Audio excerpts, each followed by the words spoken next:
దేవుని పరిశుద్ధ నామమునకు మహిమ కలుగునగాక. మన ప్రభువును రక్షకుడైన యేసుక్రీస్తు నామమున లైఫ్ చర్చ్ వైజాగ్ నుండి మీకు అందరికీ శుభములు తెలియజేస్తూ ఈ ఆశీర్వాదకరమైన సమయంలోనికి మిమ్మలను ఆహ్వానిస్తున్నాను. ఈ వీడియో చూస్తున్న వారందరూ కేవలం చూస్తున్నట్లుగా మాత్రమే కాక ఈ ఆరాధనలో పాలు పంచుకుని ఆశీర్వాదం పొందవలసినదిగా మనవి చేస్తూ ఉన్నాను. దీనిలో పాల్గొనే వారందరూ మీ బైబిల్స్, నోట్బుక్స్ సిద్ధం చేసుకుని ఈ ఆరాధన వేడుకలో పాల్గొవాలని మనవి చేస్తూ ఈ వీడియోను మీకు అందిస్తున్నాను. ఈ వీడియో తప్పక మీకు ఆశీర్వాదకరంగా ఉండునుగాక.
దేవుని నామానికి స్తోత్రం కలుగును గాక.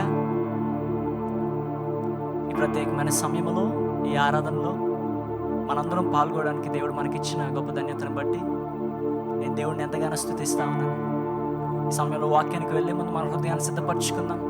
ప్రతి ఒక్కరు దేవుని స్తుతిద్దాం. స్తుతిలో శక్తి ఉంది.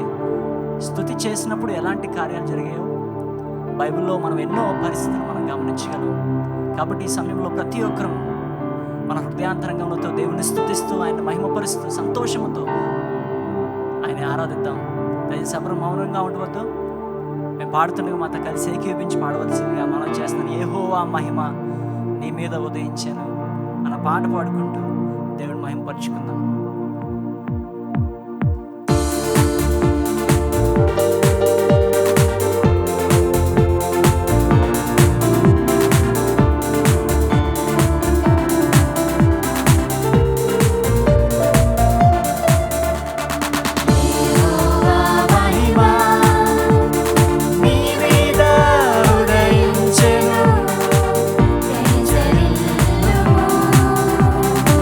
నీకు వెలుగు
పరిస్థితి ఎలాంటిదైనా కావచ్చు, ఈ సమయంలో మన ప్రతి పరిస్థితికి, మన ప్రతి ప్రశ్నకి దేవుడు జవాబుదారీగా ఉన్నాడు. కాబట్టి మీ యొక్క ప్రతి ప్రశ్నకి దేవుడు ఈరోజు జవాబు ఇవ్వబోతున్నాడు.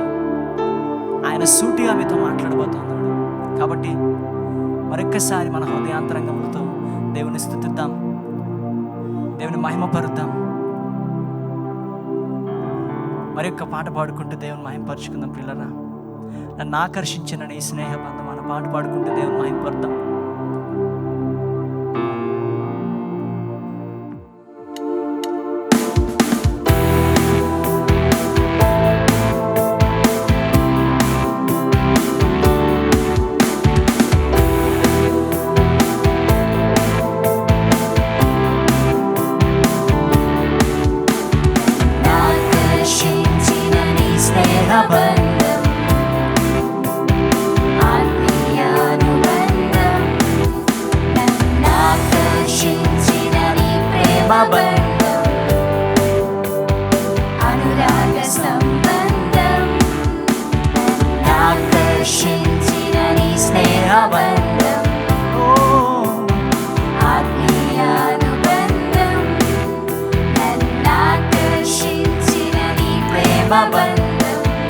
So let's sing together.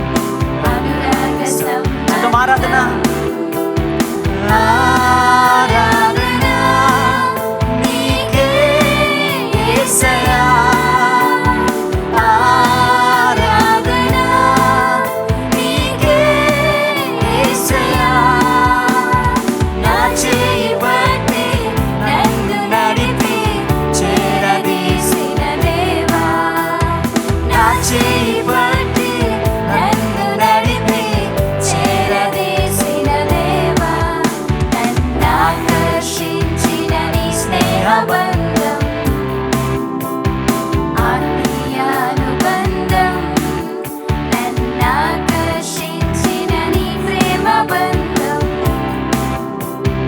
అనురాగ సంబంధం. మహాయండకు కాలిన అరణ్యములో స్నేహించిన దేవుడవు నీవు. మహాయండకు కాలిన అరణ్యములో స్నేహించిన దేవుడవు నీవు.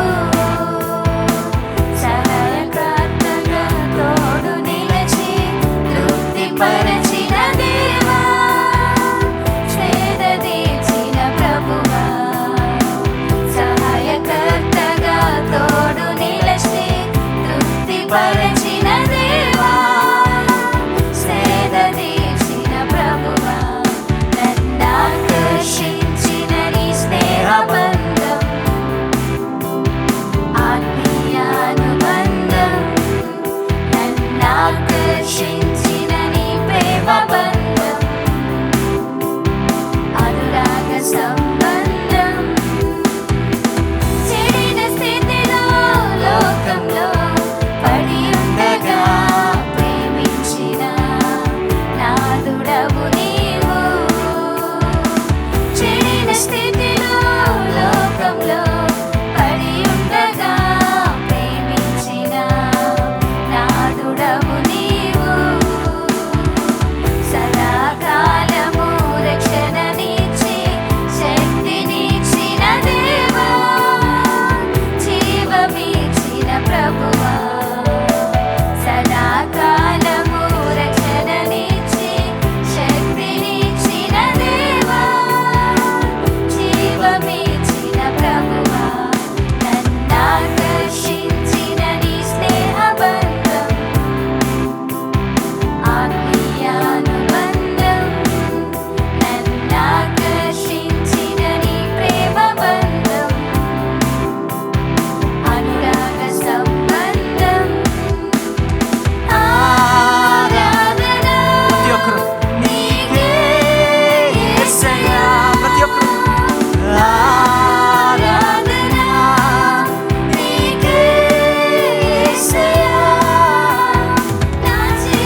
మా తండ్రి నీకు వందనాలు ప్రభా.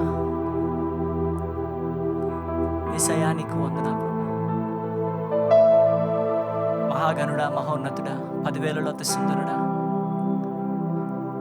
నిత్యం 1,000 దూతలతో పరిశుద్ధుడు పరిశుద్ధుడిని కొనియాడబడుతున్న తండ్రి, మా స్తుతులకు అర్హుడవు నీవన్నీ ప్రభా. నీ సన్నిధిలో ప్రభా మేము ఆరాధిస్తుండగా ప్రభా, ఇదిగో ప్రభా మాలో చెడుతనం అంతా తీసివే ప్రభా. మా హృదయాలను సరిచేయండి తండ్రి. నీకు ఇష్టంగానైనా తండ్రి మేము జీవించే కృపను మాకు దయచేయమని ప్రాధాయపడుతుంది. నిత్యము మా జీవితమే ఒక ఆరాధనా శైలిగానైనా తండ్రి మారిపోవడానికి నీ కృపను దయచేయండి. ఆరాధనలో ప్రభా మేము పాల్గొంటూ నిన్ను వెంబడించే కృపను మాకు దయచేయమని ప్రాధాయపడుతున్నాను. ఈ సమయంలో మిమ్మల్ని ఆరాధించుకోవడానికి మాకు ఇచ్చిన ఈ గొప్ప ధన్యతను బట్టి మీ కృతజ్ఞతాస్తుతులు చెల్లిస్తున్నాం తండ్రి. మహిమా ఘనత ప్రభావం నీకే ఆరోపిస్తున్నాం ప్రభా. Thank you Jesus. Hallelujah, hallelujah. ఈ సమయంలో ప్రతి ఒక్కరు కొద్ది నిమిషాలు మనం ఉన్న స్థలాల్లోనే అలాగనే కళ్ళు మూసుకొని ప్రభువుని గణపరుద్దాం, ప్రభుని ఆరాధిద్దాం. కేవలం ప్రభుతో మాత్రమే ఈ సమయంలో మనం ఒక సంబంధాన్ని ఏర్పాటు చేసుకుందాం. మన చుట్టుపక్కల పరిస్థితిని మనం పట్టించుకోవద్దు, మన పరిస్థితిని మనం పట్టించుకోవద్దు. కేవలము ఈ సమయంలో నీ హృదయాన్ని, నీ జీవితాన్ని ఆయనకి సమర్పించి ఆయన వైపు చూస్తూ ఆరాధించడానికి ప్రయత్నించు. దేవుడు మనల్ని తాకడానికి ఇష్టపడుతున్నాడు. పరిశుద్ధాత్మ దేవుడు మనల్ని తాకడానికి ఇష్టపడుతున్నాడు. Thank you Jesus. We worship you holy spirit. పరిశుద్ధాత్మ దేవుడా మా దగ్గరికి రండి యేసయ్యా, మమ్మల్ని తాకండి ప్రభా. ఇదిగో ఈ సమయంలో నీతో మాట్లాడుతున్నాం తండ్రి, మేము వేరెవరితో మాట్లాడట్లేదు. మా తండ్రి అయినా నీతో మాట్లాడుతున్నాం యేసయ్యా. నిన్ను ఆరాధిస్తున్నాం తండ్రి. మా జీవితాలు మీరు తాకమని ప్రాధాయపడుతున్నారు యేసయ్యా. అయ్యా నాన్న తండ్రి, మీరు విడిచిపెడితే మాకు వేరే దిక్కు లేదు ప్రభా. Lord, we thank you, Holy Spirit, for this wonderful time, Lord. We give you glory, Jesus.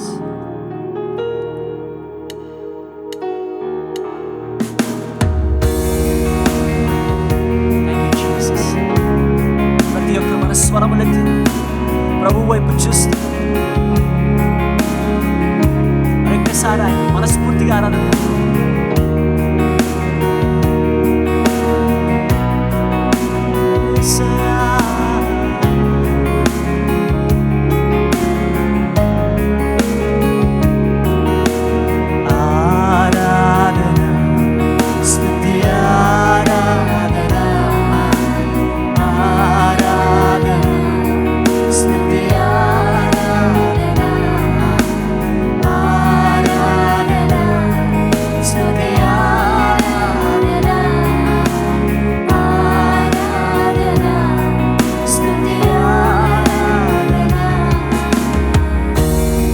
వంటి వారు ఒక్కరును లేరు, నీవే అతి శ్రేష్ఠుడా. దూతగణములు నిత్యము కొలిచే నీవే పరిశుద్ధుడా. చెప్తాం ప్రతి ఒక్కరు, నీ వంటి వారు, నీ వంటి వారు ఒక్కరును లేరు, నీవే అతి శ్రేష్ఠుడా. దూతగణములు నిత్యము కొలిచే నీవే పరిశుద్ధుడా.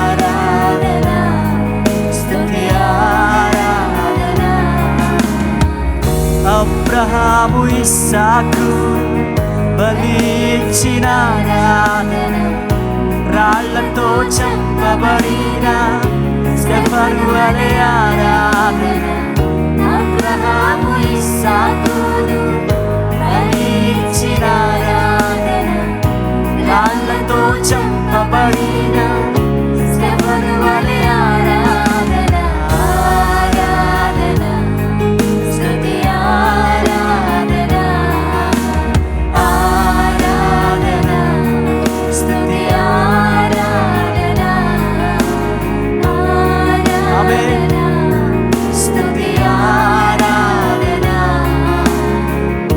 10,000లోన అతి సుందరుడా నీకే ఆరాధన, ఇహ పరములోన ఆకాంక్షణీయుడా నీకు సాటెవ్వరు. చెప్తా ప్రతి ఒక్కరు 10,000 10,000లోన అతి సుందరుడా నీకే ఆరాధన, ఇహ పరములోన ఆకాంక్షణీయుడా నీకు సాటెవ్వరు. నిన్న నేడు మారని ఆరాధన స్తుతి ఆరాధన, ఆరాధన స్తుతి ఆరాధన, ఆరాధన స్తుతి ఆరాధన. దానియేలు సింహపు బోనును చేసిన ఆరాధన, వీధులలో నాట్యమాడిన దావీదు ఆరాధన, దానియేలు సింహపు బోనును చేసిన ఆరాధన, వీధులలో నాట్యమాడిన దావీదు ఆరాధన, ఆరాధన స్తుతి ఆరాధన, ఆరాధన స్తుతి ఆరాధన, ఆరాధన ప్రతి ఒక్క మనస్ఫూర్తిగా మన స్వరాలు తెరిచి హృదయాంతరంగంతో ఆరాధన స్తుతి ఆరాధన, ఆరాధన స్తుతి ఆరాధన.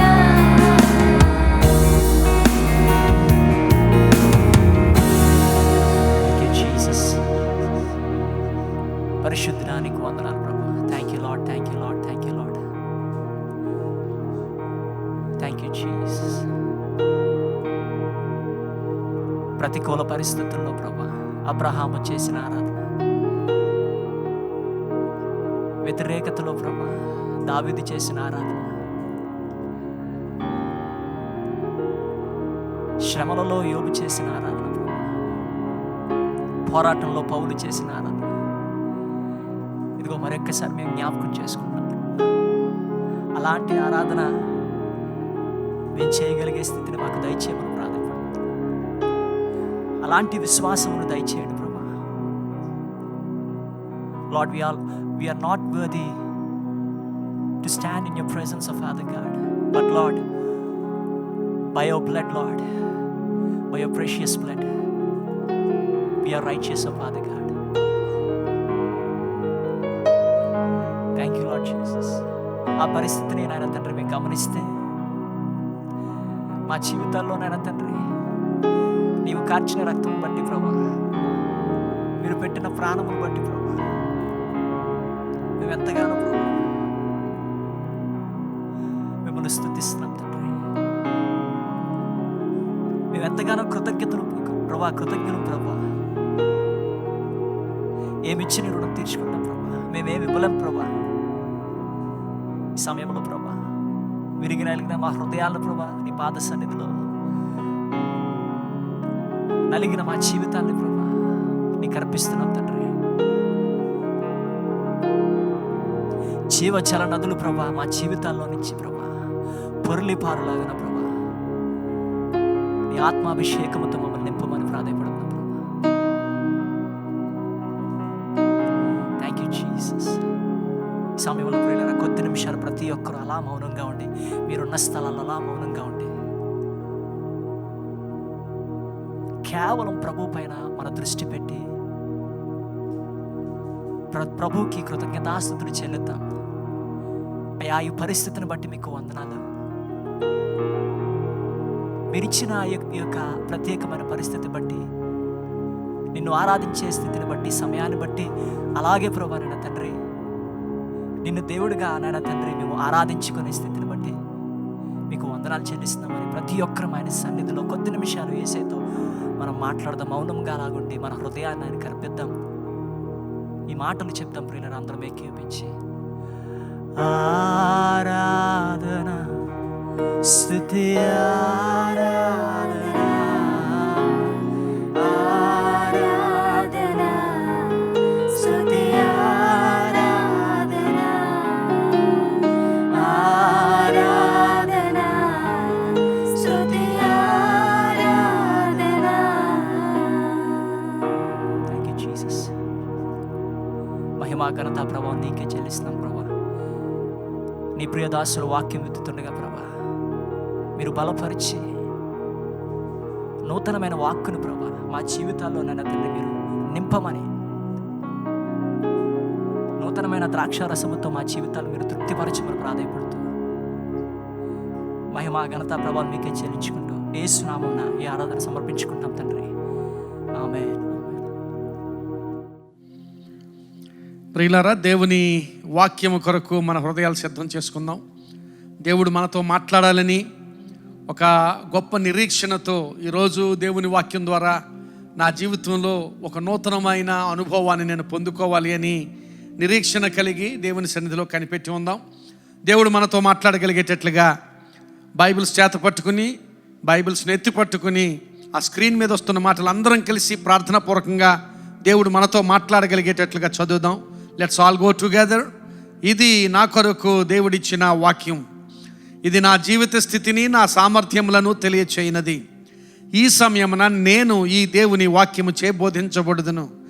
దేవుడు నాతో మాట్లాడుచుండగా చురుకైన మనస్సును, స్వీకరించే హృదయమును కలిగి ఉండి గొప్ప మార్పు పొందుదునుగాక యేసు నామమున. ఆమేన్. God bless you.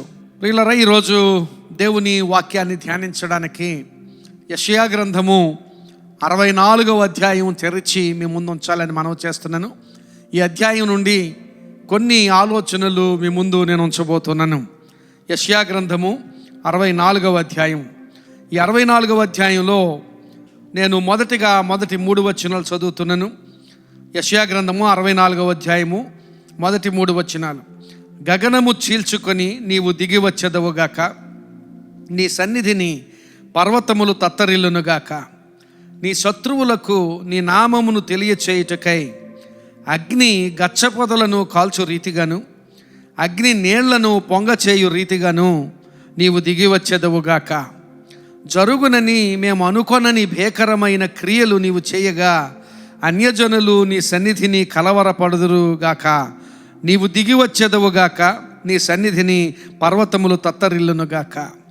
చదవబడిన వాక్య భాగంలో ప్రవక్త అయిన యెషయా చేస్తున్న ఒక ప్రవచనాత్మకమైన ప్రార్థన మనకు కనిపిస్తుంది. అది ఒక ప్రార్థనగా మనకు కనపడుతుంది. అలాగే జరగబోవు సంగతులను గూర్చిన విషయాలు కూడా అక్కడ మనకు కనపడతాయి. ఆ ప్రవచనాత్మకమైన ప్రార్థనలో యెషయా ప్రవక్త ఒక గొప్ప ఆశను అక్కడ వ్యక్తపరుస్తున్నాడు. ఆ యోధా ప్రజలందరి పక్షంగా, బబులోను చెరలో ఉన్న యోధా ప్రజలందరి పక్షంగా ఒక గొప్ప ఆశ, ఒక గొప్ప నిరీక్షణను వ్యక్తం చేస్తున్నాడు. అదేమిటంటే 3 వచనాల్లో కూడా నీవు దిగి వచ్చేదవుగాక, నీవు దిగి వచ్చేదవుగాక, నీవు దిగి వచ్చేదవుగాక అని పదే సార్లు ప్రవచనాత్మకంగా ప్రార్థన చేస్తున్నాడు. దేవుడు దిగి రావాలి అని, ఈ దినాన్ని మనం ధ్యానం చేయబోతున్న సందేశం, దేవుడే నీ కొరకు దిగి వస్తే, దేవుడే నీ కొరకు దిగి వస్తే. ఇది చాలా అద్భుతమైన అనుభవం ప్రియులారా, గమనించాలి. దేవుడు దిగివచ్చుట అనేది గొప్ప కృపాకార్యం. దేవుడు మన ఎడల చేసే కృపాకార్యం.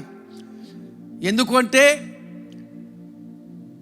కీర్తనల గ్రంథంలో 8వ కీర్తనలో, దేవా నీవు నరుని జ్ఞాపకము చేసుకొనుటకు అతడు ఏపాటివాడు, నరుడు ఏపాటివాడు అంటాడు ఆ కీర్తనకారుడు. నరుణ్ణి జ్ఞాపకం చేసుకోవడానికి నరుడు ఏపాటివాడు అనేది నిజమే. దేవుడు అంత మహోన్నతుడు, అంత సర్వోన్నతుడు, పరిశుద్ధుడు. అలాంటి గొప్ప దేవుడు ఒక సామాన్యమైన నరుని, నిన్ను జ్ఞాపకం చేసుకోవడానికి మనం ఏపాటివారం? అసలు నరుని జ్ఞాపకం చేసుకోవడానికే నరుడు ఏపాటివాడు అని అక్కడ కీర్తనకారుడు ప్రశ్నిస్తుంటే, ఇక్కడ దేవుడు నీ కొరకు దిగి వస్తే, దేవుడు నా కొరకు దిగి వస్తే, ఆహా, అది ఎంత అద్భుతమైన అనుభవమో ఒకసారి ఆలోచన చేస్తే మనకు అర్థమవుతుంది. దేవుడు మన కొరకు దిగి రావడం అనేది ఒక గొప్ప కృపాకార్యం. ఎందుకు ఈ మాట అంటున్నానంటే, దేవుని కృప, దేవుని అత్యంత కృప, ఆ దేవుడు దిగి వస్తే అనే ఆలోచనలో కనిపిస్తుంది. ఎందుకంటే దేవుడు దిగి వచ్చుట అనే మాటకు ఇంగ్లీష్లో కాండిసెన్షన్ అంటారు. గాడ్ కాండిసెన్స్. కాండిసెన్షన్ అంటే టు స్టూప్ డౌన్. ఎవరైనా ఒక ఉన్నతమైన వాడు ఒక తనకంటే తక్కువ స్థితిలో ఉన్న స్థాయికి దిగి రావడం, అతనితో పాటు ఆ తక్కువ స్థాయిలో ఉన్నవానితో పాటు తనను తాను ఐడెంటిఫై చేసుకోవడం, అలాంటి స్థితిని చూపించేది కాండిసెన్షన్ అనే మాట. దేవుడు దిగి వచ్చుట అంటే అదే ప్రియులారా, గమనించాలి. దేవుడు సర్వోన్నతుడు, అత్యున్నతమైన సింహాసనం మీద ఆసీనుడైన పరిశుద్ధుడైన దేవుడు. అలాంటి సర్వోన్నతుడైన దేవుడు నా కొరకు దిగి వచ్చుటలో దేవుని కృప, దేవుని మహాకృప ఆ కార్యంలో మనకి కనిపిస్తుంది అనే విషయాన్ని గమనించాలి. ఆయన దిగి వచ్చిన సందర్భాలు దేవుని వాక్యంలో, బైబిల్లో చాలాసార్లు మనకు తారసపడతాయి. ఆయన దిగి వచ్చి మానవునితో కలుసుకున్న సందర్భాలు, ఏదైనా వనంలో ఆదాము హవ్వలతో ఆయన ఆయా సమయాల్లో విహరించిన సందర్భాలు, వారి దగ్గరికి, వారిని దర్శించడానికి ఆయన దిగి వచ్చిన సందర్భాలు ఉన్నట్లుగా దేవుని వాక్యంలో మనం గమనించగలం.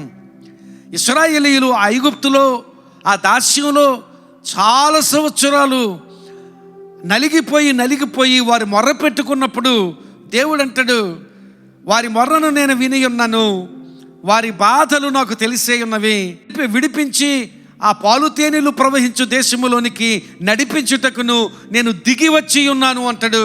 నిర్గమకాండం 3వ అధ్యాయం 8వ వచనంలో ఆయన దిగి వచ్చుట, శ్రమలో ఉన్న వారి దగ్గరికి దిగి వచ్చుట, నలిగిన వారి యొద్దకు దిగి వచ్చుట, అవసరతలో ఉన్న వారి దగ్గరికి ఆయన ప్రత్యక్షంగా దిగి వచ్చుట, అది గొప్ప అనుభవం ప్రియులరా. అలాంటి అనుభవం గురించి మనం ఆలోచన చేయబోతున్నాం. ఇంకా మోషే సీనాయి కొండ మీదకి వెళ్ళి ఆయనను ఆ సీనాయి కొండ దగ్గర ఆయన కలుసుకున్నప్పుడు ఆ సీనాయి కొండ మీదకి ఆయన దిగి వచ్చి మోషేకు 10 ఆజ్ఞలను అలాగే ధర్మశాస్త్ర వివరాలను తెలియచేసిన సంఘటన మనకు తెలుసు. అలాగే ఈ ఇశ్రాయేలు అరణ్య ప్రయాణంలో ఉన్నప్పుడు దేవుడు అన్నాడు, నేను వారిలో నివసించుటకు ఒక పరిశుద్ధ స్థలాన్ని నిర్మించాలి అన్నాడు. అంటే ఆ ప్రత్యక్ష గుడారాన్ని నిర్మించమని, ఆ నిర్మించడానికి ఒక పర్పస్, ఒక ఉద్దేశాన్ని చెప్పాడు. ఆ ఉద్దేశం ఏమిటంటే నేను వారిలో నివసించున్నట్లు నేను దిగి రావాలి. ఆ ప్రత్యక్ష గుడారంలోనికి దిగి వచ్చిన స్థితిగతులు మనకు తెలుసు. వారి ప్రయాణం అంతటిలో పగటిలో మేఘస్తంభంగా, రాత్రిలో అగ్నిస్తంభంగా దిగి వచ్చిన సందర్భాలు మనకు తెలుసు.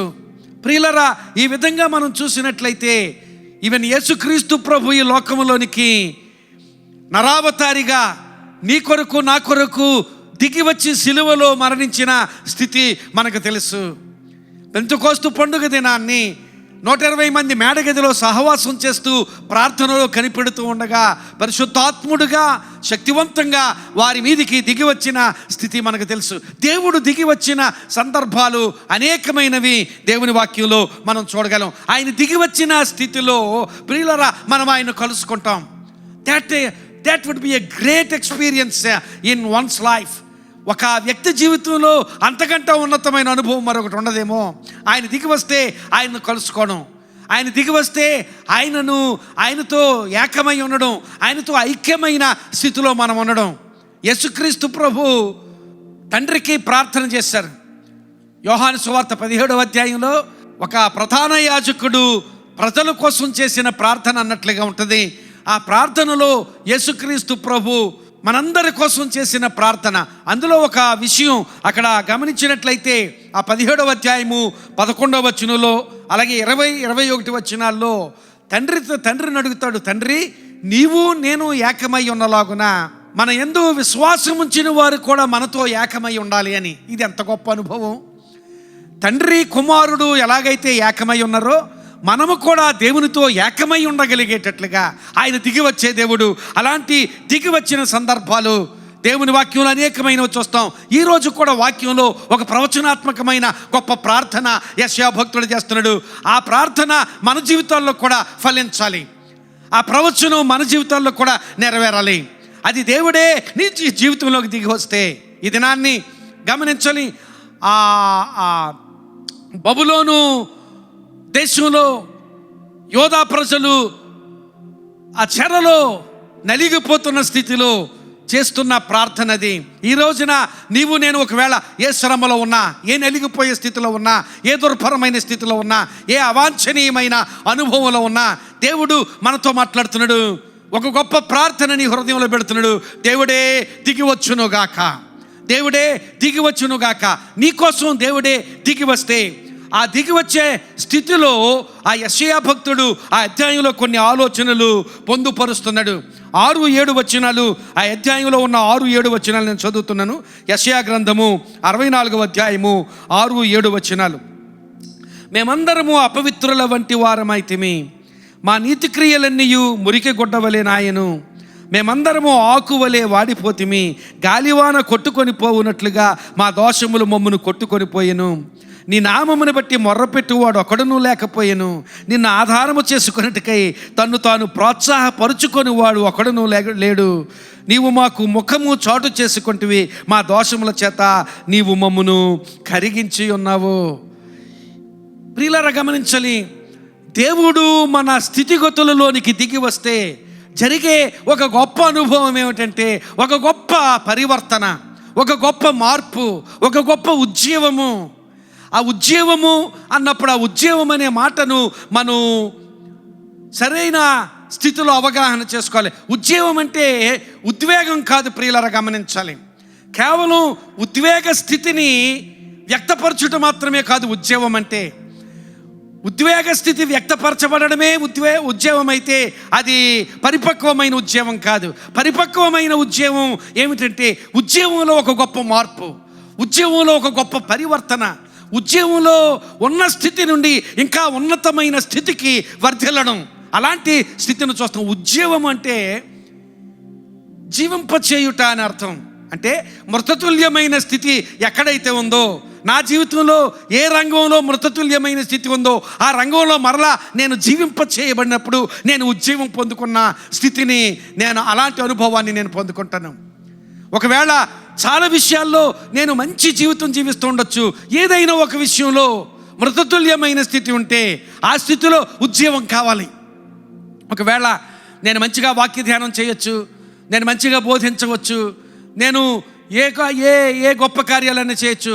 ఒకవేళ ఏదైనా ఒక విషయంలో నేను బలహీనపడిన స్థితి, ఒకవేళ చేయవలసినంతగా ప్రార్థన చేయలేకపోతుంటే నా జీవితంలో ఆ రంగంలో ఉజ్జీవం కావాలి. లేక నేను ఇంకా ఏ విషయంలో నేను బలహీనంగా ఉంటే ఆ రంగంలో ఉజ్జీవం కావాలి. ఆ ఉజ్జీవము కొరకు ఇప్పుడు ఈ మాటలు మనం ధ్యానం చేస్తున్నాం. ఏ స్థితిలో మృతతుల్యమైన అనుభవాలు మన జీవితంలో చోటు చేసుకున్నాయో ప్రియులారా గమనించాలి. మన హృదయాలు మనం ఒకసారి పరిశీలన చేసుకోవాలి. ఆ స్థితిలో ఉద్యోగం కావాలి. ఆ ఉద్యోగం కొరకు మొట్టమొదటిగా ఇప్పుడు 6-7 వచనాల్లో అక్కడ వారు పాపముల గురించి ఆ యెషయా భక్తుడు ప్రార్థన చేస్తున్నాడు. ఆ యోధా ప్రజలందరి పక్షంగా భక్తుడు చేస్తున్న ప్రార్థన వారి పాపముల గురించి ప్రార్థన చేస్తూ ఆ పాపముల నిమిత్తమైన సవరణను అక్కడ చూపిస్తున్నాడు. సవరణ గమనించాలి. ఆ మాట జ్ఞాపకం పెట్టుకోండి. పాపములు సరిచేయబడాలి, సవరణ చేయబడాలి. గమనించాలి. సమర్థన కాదు ప్రియులారా, గమనించాలి. చాలాసార్లు మానవుల జీవితాల్లో సమర్థించుకోవడం చాలా పరిపాటి అయిన స్థితి. ఏదైనా తప్పు చేస్తే ఆ తప్పును సమర్థించుకునే స్థితి. ఒకవేళ విఫలమైపోతే ఏదైనా విషయంలో ఆ విఫలత కానీ తప్పు కానీ ఏదైనా జరిగితే ఆ తప్పు, ఆ పరిస్థితి అలాంటిది కనుక అలా జరిగింది, లేక పరిస్థితులను నిందిస్తాం, లేకపోతే ఎవరి వల్ల విఫలమయ్యామని, ఎవరి వలనో అని ఎవరి మీదో దాన్ని ఉంచుతాం. గమనించాలి. ఎవరినో నిందిస్తాం, పరిస్థితులను నిందిస్తాం, ఇంక దేనినో నిందిస్తాం, సమాజాన్ని నిందిస్తాం, ఇలాగూ దేనినో నిందిస్తాం. ప్రియులారా గమనించాలి. ఎప్పుడైనా సరే ఒక వ్యక్తి విఫలమైపోయిన స్థితిలో, లేక తప్పు చేసిన స్థితిలో, పాపం చేసిన స్థితిలో ఎవరెవరినో నిందించే కంటే మొట్టమొదటిగా తన జీవితాన్ని తను సరి చేసుకోవడం. ఎవరినో నిందించడం వల్ల ప్రయోజనం లేదు. నిన్ను నీవు సరి చేసుకోవడం, నిన్ను నీవు సవరణ చేసుకోవడం, సమర్థించుకోవడం వల్ల ప్రయోజనం లేదు. ప్రియులారా గమనించాలి. వాక్యంలో కూడా కొంతమంది సమర్థించుకున్నవారు కనపడతారు, అలాగే సవరణ చేసుకున్నవారు కనిపిస్తారు. ఒకసారి ఉదాహరణలు చెప్తాను మీకు.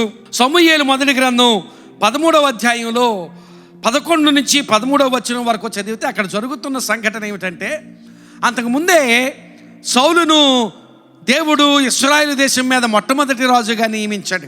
సమూయేలు సౌలుకు అభిషేకం చేశాడు. అభిషేకం చేసిన తర్వాత సమూయేలు సౌలుతో ఏమని చెప్పాడంటే, నీవు గిల్గాలుకు వెళ్ళి 7 దినములు అక్కడ కనిపెట్టి ఉండమన్నాడు. ఆ 7 దినములు కనిపెట్టిన పిమ్మట నేను అక్కడికి వస్తాను, మనం బల్యర్పణలు జరిగించాలి అని సౌలును ముందుగానే గిల్గాలుకు పంపించాడు సమూయేలు. సమూయేలు అలా పంపించగా సౌలు గిల్గాలుకు వెళ్ళాడు. 7 దినాలు కనిపెట్టాడు. ఆ 7వ దినాన్ని ఇంకా సమయం ఉండగానే సమూయేలు ఇంకా రావడం లేదు అని అక్కడ ఆయనే ఆ దహన బలులు అర్పించి చేయకూడని పని, ఆయన రాజు మాత్రమే, యాజకుడు చేసే పని ఆయన చేయడానికి వీల్లేదు. అలాంటి పనిని సౌలు అక్కడ చేసినట్లుగా గమనించగలం. మీరు సమూయేలు మొదటి గ్రంథము 13వ అధ్యాయము 11వ వచనం, 12వ వచనం, 13వ వచనం చదివితే అక్కడ ఆ బలులు అర్పించిన మీదట సమూయేలు ఆ తర్వాత అక్కడికి వస్తాడు. వచ్చి సమూయేలు సౌలును ప్రశ్నిస్తాడు. 11వ వచనంలో సమూయేలు అతనితో నీవు చేసిన పని ఏమి అని అడిగాను. అందుకు సౌలు, జనులు నా యొద్ద నుండి చెదిరిపోవుటయు, నిర్ణయ కాలమున నీవు రాకపోవుటయు, ఫిలిష్తీయులు మెక్మషులో కూడి ఉండటయు చూచి ఇంకను యెహోవాను శాంతి పరచక మునిపే ఫిలిష్తీయులు గిల్గాలునకు వచ్చి నా మీద పడుదురు అనుకొని నా అంతటా నేను సాహసించి దహన బలి అర్పించి తిని అనెను.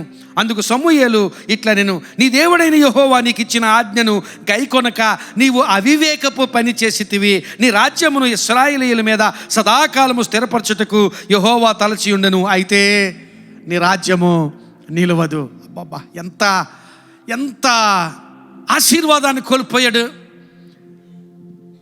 సౌలు. గమనించాలి.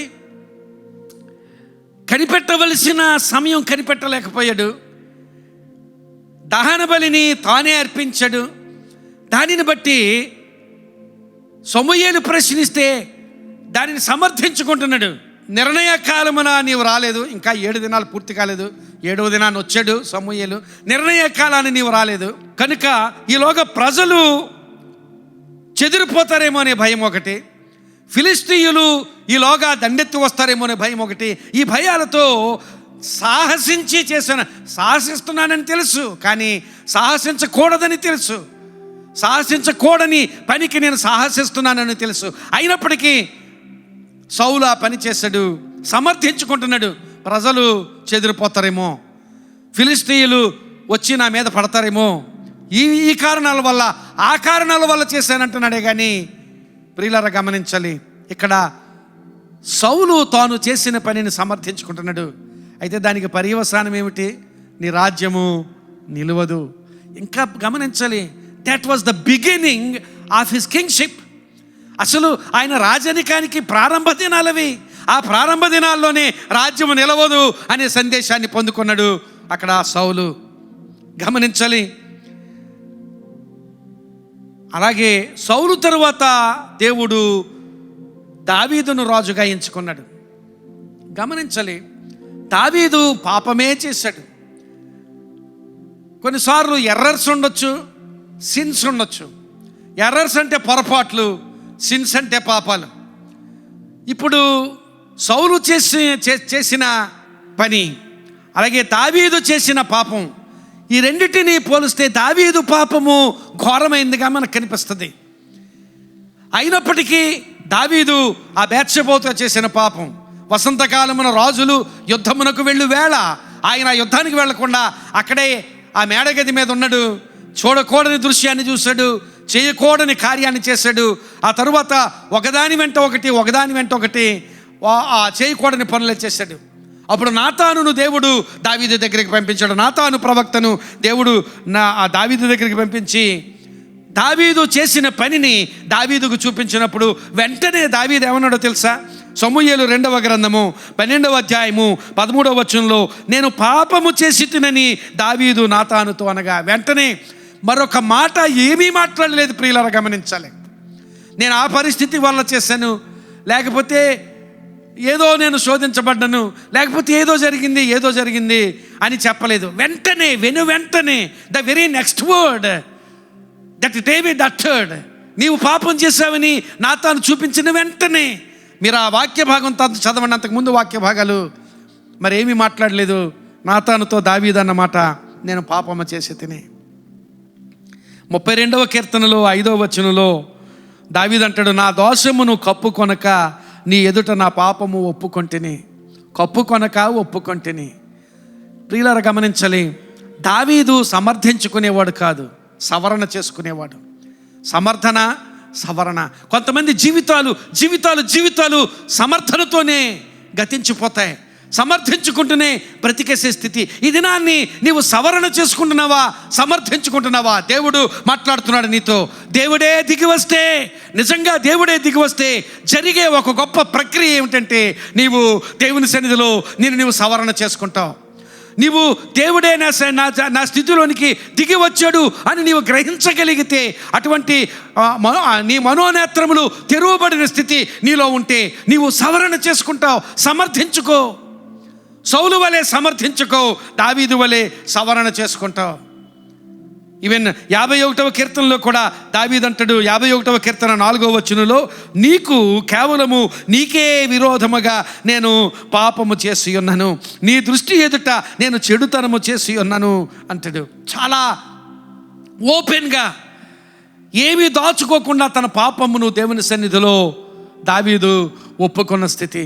సమర్థించుకుంటే, ఆ సమర్థించుకోవడం వలన నీవు పోగొట్టుకునేది తిరిగి పొందుకోలేవు. గమనించాలి, ఇంకా ఎక్కువగా పోగొట్టుకుంటావు సమర్థించుకుంటే, కానీ సవరణ చేసుకుంటే నీకు ఇంకా ఆశీర్వాదం పొందుకుంటావు. దావీదు అలాంటి ఆశీర్వాదం పొందుకున్నాడు, సౌలు ఆ ఆశీర్వాదాన్ని కోల్పోయాడు. ఈ దినాన్ని నీ జీవితంలో సమర్థన లేక సవరణ ఒకసారి ఆలోచన చేయాలని మనం చేస్తున్నాం. లోకాసు సువార్త 18వ అధ్యాయంలో ఒక ధనవంతుడైన అధికారి యేసుక్రీస్తు ప్రభు దగ్గరికి వచ్చి ఆయన అడిగాడు, అయ్యా, నిత్య జీవమునకు వారసుని కావాలంటే నేను ఏం చేయాలి అని అడిగాడు ప్రభువుని. ప్రభువు చెప్పాడు, నువ్వు దొంగతనం చేయొద్దు, నరహత్య చేయొద్దు, వ్యభిచారం చేయొద్దు, అబద్ధ సాక్ష్యం పలకొద్దు అని ఈ ఆజ్ఞలన్నీ చెబితే ఆయన అన్నాడు, ఈ ఆజ్ఞలన్నీ నేను బాల్యము నుండియే అనుసరించుచున్నాను అని చెప్పి ఒక మాట అన్నాడు. నాకు ఇంకా ఏమి కొదువుగా ఉన్నది అన్నాడు. అంటే ఆయన దృష్టిలో ఏమీ కొదువుగా లేదు. అంటే నేను ఆ నిత్యజీవం పొందడానికి ఐఎమ్ వర్ది, నేను అర్హుణ్ణి అని తన జీవితాన్ని తను సమర్థించుకుంటున్నాడు. మత్తయి సువార్తలో అయితే నీకు ఇంకా ఒకటి కొదువుగా ఉన్నది. మత్తయి సువార్త 19వ అధ్యాయంలో ఆ విషయమే రాయబడింది. లూకా 18లో ఆ విషయం కనిపిస్తుంది. అక్కడ నాకేమి కొదువుగా ఉన్నది అని ఆయన అడిగిన సంఘటన కనపడుతుంది. ప్రభు నీకు ఇంకా ఒకటి కొదువుగా ఉన్నది. అదేమిటంటే నీ ఆస్తిని నీవు దేవుని కంటే ఎక్కువగా ప్రేమిస్తున్నావు కనుక నీ ఆస్తిని అమ్మి పేదలకిమ్మి అప్పుడు వచ్చి నన్ను వెంబడించమన్నాడు. ప్రియులారా గమనించాలి, అక్కడ దేవుని వాక్యంలో రాయబడింది, అతడు చాలా ధనవంతుడు గనుక మిక్కిలి వ్యసన పడుతూ వెళ్ళిపోయాడు. యేసుక్రీస్తు ప్రభు చెప్పిన మాటను ఏమాత్రం కూడా ఆయన లక్ష్య పెట్టలేదు. వ్యసన పడుతూ వెళ్ళిపోయిన స్థితి. అయితే నాకు ఇంకా ఏమి కొదువుగా ఉన్నది అని సమర్థించుకోవడానికే చూశాడు, కానీ తన నిజస్థితిని సవరణ చేసుకోవడానికి ఏమాత్రం ఇష్టపడని స్థితి ఆ ధనవంతునిలో మనం చూస్తాం. లూకా సువార్త 18వ అధ్యాయంలో ఈ ధనవంతుడు కనపడతారు. అయితే లూకా సువార్త 19వ అధ్యాయంలో ఇంకో ధనవంతుడు కనపడతాడు. ఆయన జక్కయ్య. యేసుక్రీస్తు ప్రభు ఆయన ఇంటికి వెళ్ళాడు. ఇంటికి వెళ్ళినప్పుడు ప్రభు ఏమీ చెప్పలేదు ఆయనకి. అయినప్పటికీ కూడా వెనువెంటనే ఆ లూకా సువార్త 19వ అధ్యాయంలో 8వ వచనంలో జక్కయ్య నిలవబడి, ఇదిగో ప్రభువా, నా ఆస్తిలో సగము పేదలకిచ్చుచున్నాను. నేను ఎవరి యొద్దనైనను అన్యాయముగా దేనినైనా తీసుకొని ఎడలా అతనికి 4 మరలా చెల్లింతును అని ప్రభువుతో చెప్పాను. గమనించాలి, ఆయన ధనవంతుడు, ఈయన ఇంకొక ధనవంతుడు. ఆ ధనవంతుడు సమర్థించుకోవడానికి చూశాడు, ఆశీర్వాదం పోగొట్టుకున్నాడు. ఈ ధనవంతుడు సవరణ చేసుకున్నాడు, గొప్ప ఆశీర్వాదం పొందుకున్నాడు. నేడు ఈ ఇంటికి రక్షణ వచ్చింది అని ప్రభువు ఆయన నోటితో పలికిన మాట ఆ ఇంటిని గురించి, ఆ కుటుంబం గురించి ఎంత ధన్యత! ఈ దినాన్ని ప్రియులరా మనం సమర్థించుకుంటున్నామా, సవరణ చేసుకుంటున్నామా? సౌలు సమర్థించుకున్నాడు, ఆశీర్వాదాన్ని కోల్పోయాడు. దావీదు సవరణ చేసుకున్నాడు, ఆశీర్వాదం ఆయన మాత్రమే కాదు, తరతరములకు ఆ ఆశీర్వాదం నిలిచింది. సౌలుతోనే ఆ రాజరికం పోయింది, దావీదు తరతరములకు ఆశీర్వాదం నిలిచింది. కారణం ఏమిటో తెలుసా? సమర్థించుకోలేదు, సవరణ చేసుకున్నాడు. ఇక్కడ 2 ధనవంతులను చూసాం. లూకా సువార్త 18వ అధ్యాయంలో ధనవంతుడు ఆశీర్వాదం కోల్పోయాడు సమర్థించుకుని. లూకా సువార్త 19వ అధ్యాయంలో ధనవంతుడు సవరణ చేసుకుని గొప్ప ఆశీర్వాదం, ఆయన మాత్రమే కాదు ఆ ఇంటంతటికి ఆశీర్వాదం వచ్చేటట్లుగా తాను సవరణ చేసుకున్నట్లుగా దేవుని వాక్యంలో చూస్తున్నాం. మొట్టమొదటిగా దేవుడే దిగి వస్తే నీ జీవితంలో జరిగే ఒక గొప్ప పరివర్తన ఏమై ఉండాలంటే సవరణ, సవరణ, సవరణ. ప్రియులారా, దేవుడు దిగివచ్చే దేవుడు. మన స్థితిగతులలోనికి, మన పరిస్థితులలోనికి మన యొద్దకు దిగివచ్చు దేవుడు. దేవా నీవు దిగివచ్చుదువుగాక అని ప్రార్థన. ఆ దేవుడు దిగి వస్తే నీ జీవితంలో ఒక గొప్ప ఉద్యమం కలగాలంటే, ఒక గొప్ప పరివర్తన, ఒక పరిపక్వతతో కూడిన పరివర్తన నీ జీవితంలో జరగాలంటే సవరణ జరగాలి, సమర్థన కాదు. సమర్థనకు మనం గుడ్ బై చెప్దాం, సమర్థనకు దయచేసి మన జీవితాల్లో స్వస్తి చెప్దాం. సమర్థనను మన జీవితాల నుంచి, మన హృదయాల నుంచి, మన అనుభవాల నుంచి దూరపరుచుకుందాం. సవరణ చేసుకుందాం, ఆశీర్వదించబడదాం, మన కుటుంబాలకు ఆశీర్వాద కారణమవుదాం, తరతరములకు ఆశీర్వాద కారణమవుదాం. సవరణ ఆశీర్వాదం మనకిస్తుంది, సమర్థన ఆశీర్వాదాన్ని దూరం చేస్తుంది. ఈ రోజున దేవుడు మనకు చూపిస్తున్నాడు. రెండవదిగా మరొక విషయం ఏమిటంటే, అక్కడ 64వ అధ్యాయము యెషయా గ్రంథము మొదటి 4 వచనాలు చదివితే, నేను చదువుతున్నాను. గగనము చీల్చుకొని నీవు దిగి వచ్చేదవుగాక, నీ సన్నిధిని పర్వతములు తత్తరిల్లునుగాక. నీ శత్రువులకు నీ నామమును తెలియచేయుటకై అగ్ని గచ్చపొదలను కాల్చు రీతిగాను, అగ్ని నేళ్లను పొంగచేయు రీతిగాను నీవు దిగి వచ్చేదవుగాక. జరుగునని మేము అనుకొనని భయంకరమైన క్రియలు నీవు చేయగా అన్యజనులు నీ సన్నిధిని కలవరపడుదురుగాక. నీవు దిగి వచ్చేదవుగాక, నీ సన్నిధిని పర్వతములు తత్తరిల్లునుగాక. తన కొరకు కనిపెట్టు వారి విషయమై నీవు తప్ప తన కార్యము సఫలము చేయు మరి ఏ దేవుని ఎవడు ఏ కాలమున చూచి ఉండలేదు. అట్టి దేవుడు కలడన్న సమాచారము మనుషులకు వినబడలేదు, అట్టి సంగతి వారికి తెలిసి ఉండలేదు. దిగివచ్చుదువుగాక, దిగివచ్చుదువుగాక, దిగివచ్చుదువుగాక అని ప్రవచనంగా, ప్రార్థనగా మాటలు పలికాడు. ఆయన దిగివచ్చిన స్థితిలో ఆ 3 వచనాల్లో 3 సార్లు దిగివచ్చుదువుగాక అన్నాడు. అలాగే ఆ 3 వచనాల్లో దేవుని సన్నిధిని గురించి కూడా ప్రస్తావించాడు. నీవు దిగివచ్చేదవుగాక, మొదటి వచనంలో నీ సన్నిధిని పర్వతములు తత్తరిల్లునుగాక అన్నాడు. అలాగే ఆయన సన్నిధి గురించి అక్కడ ఆ వచనాల్లో పదే పదే మరి ఆ భక్తుడు మాట్లాడిన సంగతి అక్కడ దేవుని వాక్యంలో చూస్తున్నాం. 3వ వచనంలో, జరుగునని మేము అనుకోనని భయంకరమైన క్రియలు నీవు చేయగా అన్యజనులు నీ సన్నిధిని కలవరపడుదురుగాక. అలాగే నీవు దిగివచ్చేదవుగాక, నీ సన్నిధిని పర్వతములు తత్తరిల్లునుగాక. ఆ 3 వచనాల్లో మొదటి వచనంలో ఒకసారి, 3వ వచనంలో 2 సార్లు దేవుని సన్నిధిని గురించి మాట్లాడుతున్నాడు. ఆ ప్రార్థనలో ఆ ప్రవచనంలో భక్తుడు దేవుని సన్నిధి ప్రియులారా గమనించాలి. దేవుడే దిగి వస్తే మొట్టమొదటిగా నీకు దొరికేది, నాకు దొరికేది ఏమిటంటే ఆయన సన్నిధి.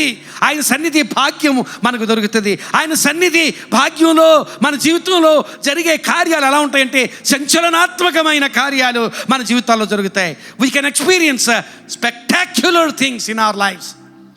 సంచలనాత్మకమైన కార్యాలు, ఊహించని కార్యాలు, నీ జీవితంలో నీవు కల కూడా కనని కార్యాలు దేవుడు చేయగలడు. ఆయన సన్నిధిలో ఉన్న బలం అది, ఆయన సన్నిధిలో ఉన్న ఆశ్చర్యం అది, ఆయన సన్నిధిలో అద్భుతం, ఆయన సన్నిధిలో గొప్ప కార్యాలు జరుగుతాయి. ప్రియులరా, ఆయనే దిగి వస్తే సంచలనాత్మకమైన సంఘటనలు. అందుకనే అక్కడ అంటున్నాడు, నీ సన్నిధి దిగి వస్తే పర్వతములు తత్తరిల్లుతాయి ప్రభువా అంటున్నాడు. నీ సన్నిధి దిగి వస్తే భయంకరమైన క్రియలు మేము అనుకోనని, జరుగును అని మేము అనుకోనని భయంకరమైన క్రియలు నీవు చేస్తావు. అన్యజనులు అది చూసి కలవరపడతారు. నీ సన్నిధిని పర్వతములు తత్తరిల్లునుగాక. అప్పుడప్పుడు భూమి ఆయా సమయాల్లో కొంతమంది చూస్తుంటాం, మనం భూమి ఊగడం గమనించగలం. పర్వతములు తత్తరిల్లునుగాక అంటే అలాంటి సంచలనాత్మకమైన కార్యాలు నీ సన్నిధిలో జరుగుతాయి ప్రభువా. If God డిసెండ్స్ into our situations, if God condescends into our troubles, into our stormy situations, మన తుఫానుల్లో, మన లోయ అనుభవాల్లో, మనం కృంగిపోయిన స్థితిలో దేవుడే దిగి వస్తే ఒక గొప్ప అనుభవం, ఆయన అద్భుతమైన సన్నిధి. ఆ సన్నిధిలో సంచలనాత్మకమైన కార్యాలు. కొన్ని విషయాలు మీకు చూపిస్తాను. యెహోషువ గ్రంథంలో 5వ అధ్యాయము 13 నుంచి 15 వచనాలు చూస్తే అక్కడ యెహోషువ అంతకుముందు అధ్యాయాల్లో యెహోషువ నాయకత్వంలో అద్భుతమైన రీతిలో ఆ ఇశ్రాయేలు ప్రజలందరూ వాగ్దత్త దేశంలో ప్రవేశించారు. ఆ వాగ్దత్త దేశంలో ప్రవేశించిన తరువాత ఒక మార్పును వాళ్ళు అనుభవిస్తున్నారు. It was a great change. అంతవరకు వాళ్ళు పొందిన అనుభవం ఒకటి. అప్పటి వరకు దేవుని కార్యాలు చాలా అనుభవించారు, దేవుని తోడును అనుభవించారు, దేవుని అనుగ్రహాన్ని అనుభవించారు, చాలా అనుభవించారు. అరణ్య ప్రయాణంలో, ఆ 40 సంవత్సరాల అరణ్య ప్రయాణంలో ఎన్నో అద్భుతాలు వాళ్ళు అనుభవించారు. కానీ ఇప్పుడు వాగ్దత్త దేశంలో ప్రవేశించిన తర్వాత it was totally a new experience. అలాగూ ప్రవేశించిన వెంటనే మన్నా ఆగిపోయింది. ఇప్పుడు ఆ దేశపు పంటను తినడం మొదలుపెట్టారు. It was totally a new experience. ఆ మన్నా తిని ఈ చవిసారము లేని అన్నము మేము తినలేకపోతున్నాము అని విసిగిపోయారు దాన్ని తిని. కానీ ఇప్పుడు God was giving them a new experience of new food. అదొకటి మాత్రమే కాదు, అంతా క్రొత్తదనమే. క్రొత్త దేశము, క్రొత్త భూమి, క్రొత్త ఆస్తి, క్రొత్త భోజనం, క్రొత్త వాతావరణం, ఎవ్రీథింగ్ న్యూ. ఒక గొప్ప నూతనమైన అనుభవాన్ని వారికి ఇచ్చాడు. ఆ తరువాత వాగ్దత్త దేశంలో ప్రవేశించడం అంటే ప్రవేశించరు, కానీ ఆ వాగ్దత్త దేశం విస్తారముగా ఉన్నది వాళ్ళ ముందు. జస్ట్ ప్రవేశించారంటే ఎంట్రన్స్లో ఉన్నారు వాళ్ళు. ఆ యొర్దాను నది దాటి ప్రవేశంలో ఉన్నారు. విస్తారమైన దేశం వాళ్ళ ముందు ఉంది. యుద్ధాలు చేయాలి, యెహోషువ నాయకత్వంలో యుద్ధాలు చేయాలి. ఆ యుద్ధాల కోసం సిద్ధపడుతుండగా యెహోషువ భక్తునికి దేవుడు ఆ స్థితిలోనికి, యెహోషువ స్థితిలోనికి దిగి వచ్చాడు. 5వ అధ్యాయము యెహోషువ గ్రంథం 13, 14, 15 వచనాలు. యెహోషువ యెరికో ప్రాంతమున ఉన్నప్పుడు అతడు కన్నులెత్తి చూడగా దూసిన కత్తి చేత పట్టుకొని ఉన్న ఒకడు అతని ఎదుట నిలిచి ఉండెను. యెహోషువ అతని యొద్దకు వెళ్ళి, నీవు మా పక్షముగా ఉన్నవాడువా, మా విరోధుల పక్షముగా ఉన్నవాడువా అని అడుగగా అతడు, కాదు, యెహోవా సేనాధిపతిగా నేను వచ్చి ఉన్నాను. యెహోషువ నేల మట్టుకు వంగి సాగిలపడి నమస్కారం చేసి, నా ఏలినవాడు తన దాసునికి సెలవిచ్చినదేమని అడిగాను. అందుకు యెహోవా సేనాధిపతి, నీవు నిలిచి ఉన్న ఈ స్థలము పరిశుద్ధమైనది, నీ పాదరక్షలను తీసివేయమని యెహోషువతో చెప్పగా యెహోషువ అలాగు చేశాను. యెహోషువ ప్రియులరా ఆ సమయంలో యుద్ధాలకు సిద్ధపడాలి. మీరు గమనించారో లేదో, 5వ అధ్యాయంలో 13 నుంచి 15 వచనాలు, చివరి వచనం 15వ వచనం, 13 నుంచి 15 వచనాల వరకు ఆ దర్శనం పొందుకున్నాడు. ఆ వెరీ నెక్స్ట్ చాప్టర్, ఆ తర్వాత 6వ అధ్యాయం ప్రారంభమే యుద్ధానికి బయలుదేరారు. ఆ యెహోషువ యెరికో పట్టణం మీదకి ఇశ్రాయేలు ప్రజలతో యుద్ధానికి బయలుదేరే ముందు దేవుడు ఆ పరిస్థితుల్లోనికి దిగి వచ్చాడు. ఎలా దిగి వచ్చాడంటే, దేవుని ప్రత్యక్షత అక్కడ గమనించాలి. యెహోవా సేనాధిపతిగా దూత అక్కడ ప్రత్యక్షమైన స్థితి. ఎంత గొప్ప అనుభవం! యెహోవా సేనాధిపతిగా యుద్ధము చేయబోతున్న యెహోషువకు యెహోవా సేనాధిపతిగా దేవుడు దిగి వచ్చిన స్థితి. ప్రియులారా గమనించాలి, మన స్థితిగతులలోనికి దేవుడు దిగి వస్తే మన స్థితిగతులలో తగిన రీతిలోనే దేవుడు దిగి వస్తాడు. గమనించాలి, నా స్థితిగతిని మార్చగలిగేటట్లుగానే దేవుడు దిగి వస్తాడు. నా స్థితిగతికి సరిపడేటట్లుగానే దేవుడు దిగి వస్తాడు. దేవుడు మనతో మాట్లాడిన, మన స్థితిగతులలో ఆయన కలుగు చేసుకున్న, మన స్థితిగతులలోనికి ఆయన దిగి వచ్చిన, ఆయన చాలా యాక్ట్గా అంటే తగిన రీతిలో ఆయన దిగి వస్తాడు, తగిన రీతిలో మాట్లాడతాడు, తగిన రీతిలో స్పందిస్తాడు. తగినట్లుగానే ఆయన మాట్లాడితే నీకు తగినట్లుగానే మాట్లాడతాడు, నాకు తగినట్లుగా నాతో మాట్లాడతాడు, నీకు తగినట్లుగా నీతో మాట్లాడతాడు. నీ పరిస్థితికి తగినట్లుగా నీకు దర్శనమిస్తాడు, నా పరిస్థితికి తగినట్లుగా నాకు దర్శనమిస్తాడు. యేసుక్రీస్తు ప్రభు పుట్టినప్పుడు గొర్రెల కాపరులకు ఆ సందేశం తెలియచేయవలసినట్లుగా వారికి తెలియచేశాడు. జ్ఞానులకు తెలియచేయవలసినట్లుగా ఆ జ్ఞానులకు తెలియజేశాడు. జ్ఞానులకు నక్షత్రం ద్వారా, ఖగోళ శాస్త్రజ్ఞులు కనుక నక్షత్రం ద్వారా తెలియచేశాడు. ఆ జ్ఞానుల దగ్గరికి దూతను పంపించడం వల్ల ప్రయోజనం లేదు. అలాగే గొర్రెల కాపరులకు ఆ క్రొత్త నక్షత్రం చూపించడం వల్ల ప్రయోజనం లేదు. జ్ఞానులకు నక్షత్రమే గొప్ప సందేశం, గొర్రెల కాపరులు కనిపెడుతున్నారు కనుక ఆ దూతే గొప్ప సందేశం. కనుక దేవుడు ఎవరితో ఎలా మాట్లాడాలో, ఏ స్థితిగతిలోనికి ఎలా దిగి రావాలో ఆయనకు తెలుసు. తగినట్లుగానే దిగి వస్తాడు. ఇప్పుడు యెహోషువ స్థితిలోనికి దేవుడు దిగి వచ్చిన సందర్భం ఏమిటంటే, ఆయన యుద్ధాలు చేయబోతున్నాడు కనుక యెహోవా సేనాధిపతిగా అక్కడ దేవుడు యెహోషువకు ప్రత్యక్షం ఇచ్చిన సంగతి ప్రియులను గమనించాలి. దేవుడు దిగి వస్తే సంచలనాత్మకంగా ఉంటుంది. యుద్ధం చేయబోతున్నాడు కనుక ఆ యుద్ధంలో యెహోషువ బలపడగలిగేటట్లుగా యెహోవా సేనాధిపతిగా నేను వచ్చి ఉన్నాను. దానియేలు గ్రంథంలో ఆ యవనస్తుల గురించి మనకు తెలుసు. షద్రకు, మేషకు, అబేద్నెగోలు. నెబుకద్నెజరు రాజు ఒక గొప్ప బంగారు ప్రతిమను నిలవబెట్టాడు. ఆ దేశంలో అందరూ కూడా ఆ ప్రతిమకే నమస్కారం చేయాలి, ఇంకే దేవుని కానీ ఏ వ్యక్తిని కానీ పూజించకూడదు అని ఆజ్ఞ బయలుదేరింది. అయితే షద్రకు, మేషకు, అబేద్నెగోలు ఆ వాక్యం అంతా మనకు తెలుసు. మేము ఆ ప్రతిమకు నమస్కారం చేయలేమని చెప్పారు. అయితే అలా చేయకపోతే అక్కడ శిక్ష కూడా ముందుగానే ఖరారు చేయబడింది. అదేమిటంటే మండుచున్న అగ్నిలో వేయబడతారు వాళ్ళు. ఈ షద్రకు, మేషకు, అబేద్నెగోలు ముగ్గురు కూడా మండుచున్న అగ్నిలో వేయబడ్డారు. అగ్నిని 7 ఇంకా విస్తరింపచేసి అగ్నిలో ఆ ముగ్గురిని తోసివేశారు. అగ్ని వేడిని ఎంత వేడి చేశారంటే, అగ్నిలో వీరిని తోసివేసిన వారు ఆ వేడి భరించలేక వాళ్ళు కాలిపోయారు, లోపలికి తోసివేయబడ్డారు ఈ ముగ్గురు. దానియేలు గ్రంథము 3వ అధ్యాయము 23వ వచనం నుండి అలాగూ 28వ వచనం వరకు చదువుకుని వెళితే అవన్నీ చదవడానికి సమయం ఉండదు. కానీ అక్కడ మీరు గమనించినట్లయితే షద్రకు, మేషకు, అబేద్నెగోలు అక్కడికి తోయబడ్డారు. వాళ్ళు బంధించబడ్డారు. 23వ వచనంలో చూస్తే వాళ్ళు బంధించబడి ఆ అగ్నిలోనికి తోయబడ్డారు.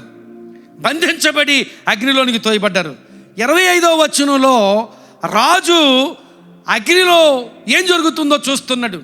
రాజు అగ్నిలో ఏం జరుగుతుందో చూస్తూ ఉంటే రాజుకు కనబడుతుంది. రాజు చెప్తున్నాడు, మనము బంధించి వారిని అగ్నిలో వేసాం, అయితే వాళ్ళు బంధకములు లేక కనపడుతున్నారు నాకు. ఇది అద్భుతం. దేవుడే దిగి వస్తే అలాంటి అద్భుతాలు, సంచలనాత్మకమైన సంఘటనలు జరుగుతాయి. ప్రియులరా, నీవు అగ్నిలో కాలిపోతున్న స్థితిలో, అలాంటి శ్రమలో నీవు ఉన్నట్లు ఉన్నావా? దేవుడిని ఆహ్వానించు. దేవుడు నా స్థితిలోనికి దిగివచ్చునుగాక ప్రార్థన చే. సంచలనాత్మకమైన కార్యం నీ జీవితంలో జరుగుతుంది. నీవు ఊహించలేవు. బంధకములతో తోయబడిన వారు రాజుకు కనిపిస్తున్నారు. అగ్నిలో బంధకములు లేక కనబడుతున్నారు. అగ్నిలో త్రోయబడిన వారు ఎలాగూ హాహాకారాలు చేస్తారు, లేక ఎలాగూ దానిలో గంతులు వేస్తారో మనం ఊహించగలం. కానీ అగ్నిలో తోయబడిన వారట బంధకములు లేక అగ్నిలో సంచరిస్తున్నారట. ఏదో పార్కులో సంచరించినట్లుగా అగ్నిలో ఆ ముగ్గురు సంచరించడం ఆ రాజు చూస్తున్నాడని ఆ రాజు మాట్లాడిన మాటలు 25వ వచనంలో బంధకములు లేకయే వాళ్ళు సంచరిస్తున్నారు. 27వ వచనం చూస్తే అక్కడ వాళ్ళని బయటకు తీసుకొచ్చిన తర్వాత తల వెంట్రుకలు కాలిపోలేదట. ఎందుకంటే అగ్నిలో వేసిన వెంటనే మొట్టమొదట కాలిపోయేవి ఏంటంటే తల వెంట్రుకలే. తల వెంట్రుకలు కాలిపోలేదు, వస్త్రములు చెడిపోలేదు, అగ్ని వాసన కూడా తగలలేదట. గమనించాలి, అగ్ని వాసన కూడా తగలలేదు. ఎంత ఆశ్చర్యం! దేవుడే దిగి వస్తే సంచలనాత్మకత, దేవుడే దిగి వస్తే అద్భుతం. గమనించాలి. అంత మాత్రమే కాదు, అక్కడ గమనించాలి 25వ వచనంలో వారికి ఏ హానియో కలుగకుండా చూశాడు. వాళ్ళు బంధకములు లేక సంచరించడం చూశాడు. వాళ్ళు ఏ హాని లేకుండా తిరుగుతూ ఉండడం చూశాడు. దానితో పాటు రాజు చూసిన మరొక విషయం ఏమిటంటే, మనము ముగ్గురినే ఆ అగ్నిలో వేశాం కదా, నాకు నలుగురు కనిపిస్తున్నారు. 4వ వాని రూపము దేవతల రూపము వలె కనిపిస్తోంది. దేవునికి స్తోత్రం. అగ్నిలోనికి ఆ ముగ్గురితో పాటు సంచరించుటకు దిగి వచ్చిన వాడు దేవుడు. నీ అగ్నిలోనికి, నీ లోయలోనికి, నీ నలిగిన స్థితిలోనికి దిగివచ్చువాడు దేవుడు. దేవా, నా స్థితిలోనికి నీవు దిగివచ్చునుగాక అని నీవు ప్రార్థన చేస్తే గాడ్ కండెసెంట్స్. దేవుడు దిగి రావడం అంటే ఆయన తను తగ్గించుకుని నీ స్థితిలోనికి ఆయన స్టూప్ డౌన్ అయ్యి దిగి రావడం. అలాంటి స్థితిలో ఆ శద్రకు, మేషకు, అబేద్నెగోలు ఆ 4వ వాని రూపము దేవతల రూపము వలె. అది ఒరిజినల్ లాంగ్వేజ్లో ఆ మాట దేవుని కుమారుని రూపము వలె. దేవుని కుమారుడు యేసుక్రీస్తు ప్రభు ఆ ముగ్గురు అగ్నిలో సంచరిస్తుంటే ఆయన అక్కడకు దిగి వచ్చిన సంగతి అక్కడ దేవుని వాక్యంలో చూడగలం. ఆ 3వ అధ్యాయం 28వ వచనంలో ఎంత సంచలనాత్మకమైన మార్పు అంటే, వీళ్ళని బంధించి తీసుకొని వచ్చిన వాడు ఆయనే, చెరలోనికి తీసుకుని వచ్చిన వాడు ఆయనే, వీరిని చెరలో ఉంచిన వాడు ఆయనే. అలాంటి నెబుకద్నెజరు ఒక కల్దీయుడు. నెబుకద్నెజరు ఎవరంటే బబులోను రాజు, కల్దీయుడు. ఆయన కల్దీయులు బహు విగ్రహారాధికులు. అలాంటి వాడు ఆ సంగతి అంతా చూసి ఒక మాట అన్నాడు చివరికి, వీరి దేవుడు పూజార్హుడు. దేవునికి స్తోత్రం, హల్లెలూయా. వీరి దేవుడు పూజార్హుడు. దేవుడు దిగి వస్తే సంచలనాత్మకత, దేవుడు దిగి వస్తే అద్భుతం, దేవుడు దిగి వస్తే నీ ఊహించని క్రియలు. అదే చెప్పారు వాళ్ళు, మేము జరుగును అనుకోనని భేకరమైన క్రియలు నీవు చేయగలవు ప్రభువా, నీవు చేస్తావు ప్రభువా, చెయ్యి ప్రభువా. అలాగూ నా జీవితంలో జరగడానికి దిగిరా ప్రభువా. ప్రార్థన చేయాలి. దిగిరమ్ము. దేవుడు దిగి వస్తే సంచలనాత్మకత. అపోస్తుల కార్యములు 2వ అధ్యాయంలో మనకు తెలుసు, మేడగది మీద 120 మంది ప్రార్థన చేస్తుంటే కనిపెడుతున్నారు దేవుని సన్నిధిలో. వారి మీదకి పరిశుద్ధాత్ముడు దిగి రావడం. ఆ పరిశుద్ధాత్ముడు దిగి వచ్చినప్పుడు వారు భాషలతో మాట్లాడారు. ఆ 120 మంది భాషలతో మాట్లాడుతుంటే ఆ భాషలు అర్థమయ్యే భాషలు. ఎవరికి మాట్లాడుతున్న వాడికి అర్థం కాలేదు, కానీ వింటూ ఉన్నవారు అనేక దేశాల్లో ఉండి యెరూషలేము వచ్చి, ఇప్పుడు యెరూషలేములో స్థిరపడిన యూదులు ఎక్కడెక్కడో బ్రతికారు, అంతకుముందు తిరిగి వచ్చారు, యెరూషలేములో ఉన్నారు. వాళ్ళందరూ వీళ్ళు మాట్లాడుతుంటే వీళ్ళు మా భాష మాట్లాడుతున్నారని అర్థమయ్యే భాషలు వీళ్ళు మాట్లాడడం వారు వినగలిగారు. 2వ అధ్యాయం అపోస్తుల కార్యములు 5 నుండి 8వ వచనం వరకు చూస్తే వారు ఇతర భాషలతో, అంటే మాట్లాడేవాడు అతనికి తెలియని భాష మాట్లాడుతున్నాడు, వినేవాడు ఆ భాషను అర్థం చేసుకోగలుగుతున్నాడు. ఎంత అద్భుతం అది, సంచలనాత్మకత. దేవుడే దిగి వస్తే ఆ పరిశుద్ధాత్ముడు వారి స్థితిలోనికి దిగి వచ్చాడు. భయంతో ఉన్నారు, కలవరంతో ఉన్నారు, ఏం జరగబోతుందో అర్థం కాని స్థితిలో ఉన్నారు. అంతవరకు యేసును చూస్తూ బ్రతికారు. యేసు ఇప్పుడు లేడు, ఏం జరగబోతుందో తెలియని స్థితి. అలాంటి స్థితిలో, అలాంటి కలవరంలో, అలాంటి నిరీక్షణ కోల్పోయిన స్థితిలో అక్కడ ఒక సంచలనాత్మకమైన సంఘటన, పరిశుద్ధాత్ముడు దిగి వచ్చుట. ఆ దిగి వచ్చిన స్థితిలో సంచలనాత్మకంగానే ఆ సంఘటన జరుగుతుంది. వీళ్ళు మాట్లాడుతున్నారు, వినేవారు అర్థం చేసుకుంటున్నారు. ఎంత గొప్ప కార్యం అది. 6వ వచనంలో ఆ విన్నవారు కలవరపడ్డారట. అపోస్తుల కార్యములు 2వ అధ్యాయం 6వ వచనం. 7వ వచనంలో విన్నవాళ్ళందరూ ఆశ్చర్యపడ్డారట. 8వ వచనంలో ఇది ఏమిటి, ఏం జరుగుతుంది, ఏం జరుగుతుందో కూడా వాళ్ళకి అవగాహన చేసుకోలేనంత సంచలనాత్మకమైన కార్యం అక్కడ జరిగింది. ఇంకా చదువుకుంటూ వెళితే 12వ వచనంలో వాళ్ళందరూ విభ్రాంతి పొందారు. అందరినీ ఆశ్చర్యంలో, విభ్రాంతిలో, కలవరంలో ముంచివేసిన సంఘటన. అందుకనే అన్నాడు, జరుగునని మేము అనుకోనని భయంకరమైన కార్యాలు, భేకరమైన కార్యాలు, సంచలనాత్మకమైన కార్యాలు నీవు చేస్తావు. నీవు దిగి వచ్చుదువుగాక. ఒకటి, ఆయన దిగి వస్తే మన జీవితాల్లో సవరణ. 2, ఆయన దిగి వస్తే మన జీవితాల్లో ఆయన సన్నిధి. 3వది, యెషయా గ్రంథం 64వ అధ్యాయము 8, 9 వచనాలు చదివినట్లయితే అక్కడ యెహోవా నీవే మాకు తండ్రివి, మేము జిగటమన్ను, నీవు మాకు కొమ్మరి వాడవు, మేమందరము నీ చేతి పని అయి ఉన్నాము. యెహోవా అత్యధికముగా కోపపడకము, మేము చేసిన దోషమును నిత్యము జ్ఞాపకము చేసుకొనకము, చిత్తగించుము, చూడుము, దయచేయము, మేమందరము నీ ప్రజలమే కదా అంటున్నారు. ప్రియులారా గమనించాలి, ఆ ప్రార్థనలో మరొక విషయం ఏమిటంటే సమర్పణ. 1 సవరణ, 2 సన్నిధి, 3వది సమర్పణ. ఈ సమర్పణ ఎలాంటి సమర్పణ అంటే వాళ్ళు ఆ ప్రార్థనలో చెబుతున్న మాట, నీవే మాకు తండ్రివి, మేము జిగటమన్ను, నీవు మాకు కొమ్మరి వాడవు అని చెప్పడంలో అర్థం ఏమిటంటే, దేవా నీవు ఎలాగూ మలుస్తావో మమ్మల్ని, ఏ ఆకారంలో మమ్మల్ని మలుస్తావో ఆ ఆకారంలో మలచబడడానికి మేము సిద్ధంగా ఉన్నాం ప్రభువా. Lord mould us as you want. ప్రభువా, make us as you want us to be. మేము ఏ విధంగా ఉండాలని నీవు కోరుతున్నావో ఆ విధంగా మమ్మల్ని మలుచు ప్రభువా. మలచబడగలిగే లక్షణంతో దేవుని హస్తాలకి వాళ్ళు అప్పగించుకుంటున్నారు. ప్రియులారా, ఇది గొప్ప సంచలనాత్మకమైన, అన్నిటికంటే సంచలనాత్మకమైన మార్పు. మలుచు ప్రభువా. We are here to be moulded. We are standing with a sense of flexibility in our lifes. మా జీవితాల్లో మలచబడగలిగే సున్నితత్వంతో మా జీవితాలను, మా హృదయాలను మీ చేతులకు అప్పగిస్తున్నాం. మలుచు ప్రభువా, నువ్వు మలిస్తే మలచబడతాం ప్రభువా. మేము జగటి మన్నుగా ఉన్నాం, మలుచు ప్రభువా, మలుచు ప్రభువా. ఎంత గొప్ప సమర్పణ. మా ఇష్టం వచ్చినట్లుగా మేము ఉండాలనుకోవడం లేదు, మా చిత్తం నెరవేర్చుకోవాలని అనుకోవడం లేదు, మా నిర్ణయాలు, మా ఆలోచనలు నెరవేర్చుకోవడం అనుకోవడం లేదు. నువ్వు మలిస్తే మేము మలచబడడానికి ఇష్టపడి జగటమన్నులాగా మమ్మల్ని మీ చేతులకు అప్పగించుకుంటున్నాం. ప్రియులారా, ఈ దినాన్ని అలా అప్పగించుకోగలిగితే, దేవుడే దిగి వస్తే అలా అప్పగించుకోగలగాలి. అలా అప్పగించుకుంటే నీ జీవితం ధన్యం, నీ జీవితం ధన్యం. ఆ జగటమన్ను అని చెప్పిన మాట యెషయా గ్రంథం 45వ అధ్యాయం 9వ వచనంలో కూడా, మంటికొండ పెంకులలో ఒక పెంకై ఉండి తను సృజించిన వానితో వాదించు వానికి శ్రమ. దేవునితో వాదించనక్కర్లేదు, ఆయన సృష్టికర్త, ఆయన కొమ్మరి, నేను జగటమన్నును, నేను ఆయనతో వాదిస్తే నాకు శ్రమ. జగటమన్ను దాన్ని రూపించు వానితో నీవేమి చేయుచున్నావని అనదగునా? వీనికి చేతులు లేవని నీవు చేసినది నీతో చెప్పదగునా? కనుక ప్రియులారా, మనం చేయగలిగిందంతా, మనం తగినదంతా ఏమిటంటే, నేను జగటమన్నును, నీవు కొమ్మరివు ప్రభువా. I want to be made by you, I want to be moulded by you, I want to B rectified. ఒకవేళ నాలో లోపాలు ఉంటే సరి చేసుకోవడానికి నేను సిద్ధంగా ఉన్నాను.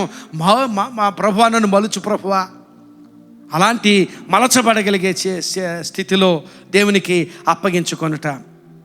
ఆ 9వ వచనంలో కూడా యెషయా గ్రంథం 64వ అధ్యాయం 9వ వచనం, చిత్తగించు ప్రభువా మా ఎడల, చూడు ప్రభువా. ఆ చూడుమన్నది చాలా గొప్ప ఆశీర్వాదకరమైన మాట. 63వ అధ్యాయం యెషయా గ్రంథం 15వ వచనంలో కూడా అంటాడు, పరము నుండి మమ్మల్ని చూడు అన్నాడు. 63వ అధ్యాయం 15వ వచనంలో లుక్ డౌన్ అన్నాడు. 64వ అధ్యాయం 1వ వచనంలో కమ్ డౌన్ అన్నాడు ప్రవక్త. Look down and come down lord. చూడు ప్రభువా, మమ్మల్ని చిత్తగించు ప్రభువా, మమ్మల్ని చూడు ప్రభువా. ఇంకొక మాట అంటున్నాడు, దయచేయము ప్రభువా, దయచేయము. ఆ 9వ వచనంలో అత్యధికముగా కోపపడకము, మేము చేసిన దోషమును నిత్యము జ్ఞాపకము చేసుకొనము, చిత్తగించుము, చూడుము, దయచేయము. సమర్పణ, చిత్తగించు అని చెప్పడంలో నేను నీకు అప్పగించుకున్నాను ప్రభువా. I commit myself, I surrender myself into your hands. చిత్తగించు ప్రభువా, దయచేయి ప్రభువా, చూడుము ప్రభువా. చివరిగా ఆ ప్రార్థనలో ఆ యూదుల పక్షంగా పలికిన మాట ఏమిటంటే, మేము నీ ప్రజలమే కదా. అది గొప్ప మాట. మేము నీ వారము, మేము నీ ప్రజలమంటే అని చెప్పడంలో నీ సొత్తు ప్రభువా. వీఆర్ యువర్ పొసెషన్ అంటే నేను నా సొత్తు కాదు, నేను నీ సొత్తు. 100వ కీర్తనలో కూడా ఆ కీర్తనకారుడు అంటే మనం ఆయన వారము అంటాడు. మనం ఆయన వారం అని చెప్పడంలో ఆయన నేను నమ్ముకున్నాను, ఆయన ఒక ఎంటిటీ నేను ఒక ఎంటిటీ అన్నట్లుగా కాదు. మనం ఆయన వారం అని చెప్పడంలో ఆయనలో మనం ఉన్నాం, ఆయన సొత్తు. ఇంకొకటి ఏమిటంటే, ఆ ఆలోచన ఒకవేళ అర్థం చేసుకోవడానికి అతీతంగా ఉంటుందేమో కానీ we are just a possession of God. ఆయనకు చెందిన వారము, ఆయన సొత్తు అయి ఉన్న వారము. అందుకనే మనల్ని కొని ఉన్నాడు ఆయన. మీరు మీ సొత్తు కాదు, విలువ పెట్టి కొనబడిన వారు. 2వ కొరింథీయులకు రాసిన పత్రిక 5వ అధ్యాయము 19-20 వచనాలు. మీరు మీ సొత్తు కాదు, విలువ పెట్టి కొనబడిన వారు. ఆయన మనల్ని కొన్నాడు కనుక మన సొత్తు మనం కాదు, ఆయన సొత్తు. అందుకనే మేము నీ ప్రజలము, నీ ప్రజలమే కదా అనే ఆలోచన పాత నిబంధనలో ఎక్కడ కనబడినా అక్కడ ఆ ఆలోచన వెనుక ఒక గొప్ప ఆధ్యాత్మిక సత్యం, ఒక గొప్ప వేదాంత సత్యం ఉన్నది. అదేమిటో తెలుసా? మేము నీ ప్రజలమని చెప్పడంలో నీకు మాకు ఒక నిబంధన సంబంధం ఉన్నది ప్రభు. ఎందుకంటే దేవుడు ఆ నిబంధన సంబంధం గురించి ఎప్పుడు మాట్లాడినా, నేను మీకు దేవుడను, మీరు నాకు జనులై ఉన్నారు. నేను మీకు దేవుడను, మీరు నాకు ప్రజలై ఉన్నారు. నేను మీకు దేవుడను, మీరు నాకు ప్రజలై ఉన్నారు. బైబిల్లో 8 నిబంధనలు, ఇంతకుముందు లైఫ్ చర్చ్లో ఈ 8 నిబంధనలు, దేవుడు మానవులతో చేసిన 8 నిబంధనల గురించి సవివరంగా ధ్యానం చేసాం ఇంతకుముందు కాలంలో. ఆ 8 నిబంధనల్లో, ఆ ప్రతి నిబంధనలో మనకు అర్థమయ్యేది ఏమిటంటే, దేవుడు పలికిన మాట, నేను మీ దేవుడను, మీరు నాకు ప్రజలై ఉన్నారు. అదే నిబంధన సంబంధాన్ని ఇప్పుడు ఈ ప్రార్థనలో ఈ ప్రజలు జ్ఞాపకం చేస్తున్నారు. మేము నీ ప్రజలమే కదా ప్రభువా. ఇది నిబంధన సంబంధం. This is a covenantal relationship with God. This is not an ordinary relationship, this is a covenantal relationship. ప్రియులారా, దేవుడే దిగి వస్తే, నిజంగా నా స్థితిగతిలోనికి దేవుడు దిగి వస్తే, what I want to say is I want to be in a covenantal relationship with your Lord. నేను నీతో ఆ నిబంధన సంబంధంలో ఉండాలని ఆశపడుతున్నాను ప్రభువా. అలాంటి ఆశ, అలాంటి సమర్పణ ఈ ప్రజలు కలిగి ఉన్నట్లుగా దేవుని వాక్యంలో చూస్తాం. ప్రియులారా, దేవుడే దిగి వస్తే ఈ ప్రజల జీవితాల్లో సవరణ, సన్నిధి, సమర్పణ. సవరణ, సన్నిధి. సవరణ సమర్థన కాదు, సవరణ చేసుకుంటున్నారు. అలాగే సన్నిధి, ఆయన సన్నిధిలో సంచలనాత్మకమైన అనుభవాలు వాళ్ళు పొందుకుంటున్నారు. అలాగే సమర్పణ, వారిని వారుగా దేవునికి అప్పగించుకొని, దేవుని ప్రజలుగా, దేవుని సొత్తుగా అప్పగించుకొని, ఆయన చేత మలచబడగలిగే స్థితిలో ఆయనకు అప్పగించుకొని ధన్యులవుతున్నారు. ఈ దినాన్ని దేవుడే దిగి వస్తే, నీవు శ్రమలో ఉన్నావా, నలిగిపోతున్నావా, కాలిపోతున్నావా, లోయలో ఉన్నావా, ఎలాంటి శ్రమలో ఉన్నా, ఎలాంటి ప్రతికూలమైన పరిస్థితుల్లో ఉన్నా, దేవుడే దిగి వస్తే నీ జీవితంలో జరగవలసిన గొప్ప అనుభవాలు ఏమిటంటే, మొట్టమొదటిగా సవరణ జరగాలి, సమర్థన కాదు. సమర్థించుకోవడం వల్ల మనం ఆశీర్వదించబడం, సమర్థించుకోవడం వల్ల ఆశీర్వాదాన్ని కోల్పోతాం. సమర్థన కాదు, సవరణ జరగాలి. రెండవదిగా ఆయన సన్నిధి, ఆ సన్నిధిలో సంచలనాత్మకమైన ఆశీర్వాద అనుభవాలు మనం పొందుకుంటాం. మూడవది సమర్పణ. సమర్పణతో మన జీవితాలు ఆయనకు అప్పగించుకొని మలచబడగలిగే స్థితిలో, నేను నా సొత్తు కాదు ప్రభువా, నేను నీ సొత్తు ప్రభువా, ఇది నిబంధన సంబంధం ప్రభువా, నేను నీ వాడను లేక నేను నీ దానను ప్రభువా, మేము నీ వారము ప్రభువా అని ఆయనకు అప్పగించుకున్న స్థితిలో మన జీవితాలు నిలవబడితే, దేవుడు దిగి వచ్చి నిన్ను, నీ కుటుంబాన్ని, నీ స్థితిగతులను ఆశీర్వదించి నూతనమైన అనుభవాలు, గొప్ప ఉద్యమం, ఒక పరిపక్వతతో కూడిన ఉద్యమం, కేవలం ఉద్వేగభరితమైన ఉద్యమం కాదు, ఒక పరిపక్వతతో కూడిన ఆత్మ తీవ్రత కలిగిన ఉద్యమం దేవుడు నీకు ఇచ్చి ఆశీర్వదిస్తాడు. అలాంటి ఉద్యమంతో నిన్ను, నీ కుటుంబాన్ని నింపగలిగేటట్లుగా దేవుని సన్నిధిలో నిన్ను నీవు సమర్పించుకో. నా స్థితిలోనికి దిగిరమ్ము ప్రభు అని ప్రార్థన చేయి. దేవుడు దిగి వస్తే చేయవలసిన కార్యాలు మనం చూస్తాం. ఆ అనుభవాల్లోనికి మనం వెళ్దాం, ఆశీర్వదించబడదాం, మనం ఆశీర్వదించబడదాం, మన కుటుంబాలకు ఆశీర్వాద కారణమవుదాం, మన చుట్టుపక్కల వారికి, మన సంఘానికి, మన సమాజానికి ఆశీర్వాద కారణమవుదాం. తద్వారా దేవునిని మహింపరచుదాం. ప్రార్థన చేసుకుందాం. దయచేసి తల్ల వంచండి. పరిశుద్ధుడా, కృప కలిగిన మా తండ్రి, ఈ మంచి సమయాన్ని బట్టి మీకు స్తోత్రాలు. ఎంత గొప్ప దేవుడో ప్రభువా. మా లోయ అనుభవాల్లో, మా జీవిత తుఫానులలో, మేము అగ్నిలో కాల్చబడుతున్న అనుభవాలు మేము పొందుకుంటున్న స్థితిలో, మా స్థితిగతులలోనికి తగిన రీతిలో దిగి వచ్చే దేవుడవు నీకు స్తోత్రాలు చెల్లిస్తున్నాం ప్రభువా. మా స్థితిలోనికి నీవు దిగిరావడం అనేది నీ మహాకృప ప్రభువా. నిన్ను నీవు తగ్గించుకొని, నీవు త్యజించుకొని మా స్థితుల్లోనికి, మా స్థితిగతుల్లోనికి దిగివచ్చుచుండగా గ్రహించగలుగు ఆత్మలను, గ్రహించగలుగు హృదయాలను మాకు దయచేయండి. మా మనోనేత్రాలు తెరువమని ప్రార్థన చేస్తున్నాం ప్రభువా.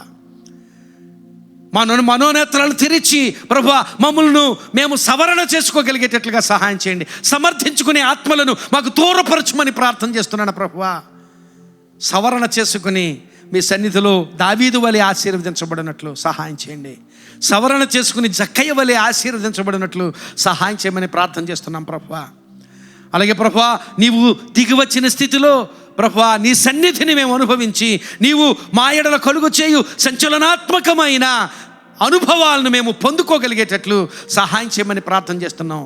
మేము అనుకోనని కార్యాలు, మేము ఊహించని కార్యాలు, మేము అడగని కార్యాలు కూడా మీరు మాకు చేస్తారు ప్రభువా. అలాంటి శక్తి నీకున్నది ప్రభువా. ఆ కార్యాలు జరిగించమని ప్రార్థన చేస్తున్నాం. అలాగే ప్రభువా, నీవు మా స్థితిగతుల్లోనికి దిగివచ్చి ప్రభువా, మేము దిగివచ్చినప్పుడు మేము ప్రభువా మమ్మల్ని మేము సమర్పించుకునే స్థితి సమర్పించుకుంటున్నాం ప్రభువా. మలుచు ప్రభువా, మేము జగట మన్నుగా మమ్మల్ని మేము మీ చేతులకు అప్పగించుకుంటున్నాం. Mould us Lord, mould us Lord, make us Lord in the way you want us to be. మేము ఏ విధంగా ఉండాలని నీవు అనుకుంటున్నావో, నీ చిత్తంలో ఉన్నదో ఆ విధంగా మమ్మల్ని మలచండి ప్రభువా. మా కుటుంబాలను మలచండి ప్రభువా. మా ఆలోచనలు కాదు ప్రభువా, మా నిర్ణయాలు కాదు ప్రభువా, మా చిత్తం కాదు, నీ చిత్తమే జరుగునుగాక తండ్రి. ప్రభువా, నీ ఆలోచనే నెరవేరునుగాక ప్రభువా. నీ రాజ్యమే మా జీవితాల్లో వచ్చునుగాక తండ్రి. ఈ దినాన్ని కార్యం జరిగించు నాయనా. ప్రభువా, మా స్థితిగతుల్లోనికి దిగివచ్చి మేము సమర్పించుకుంటూ ఉండగా ప్రభువా, జగట మన్నుగా మమ్మల్ని మేము నీకు అప్పగించుకుంటూ ఉండగా మలచండి ప్రభువా. నీకు ఇష్టమైన ఆకారంలోనికి, నీకు ఇష్టమైన స్థితిలోనికి మమ్మల్ని మలిచి ఆశీర్వదించమని ప్రార్థన చేస్తున్నాం.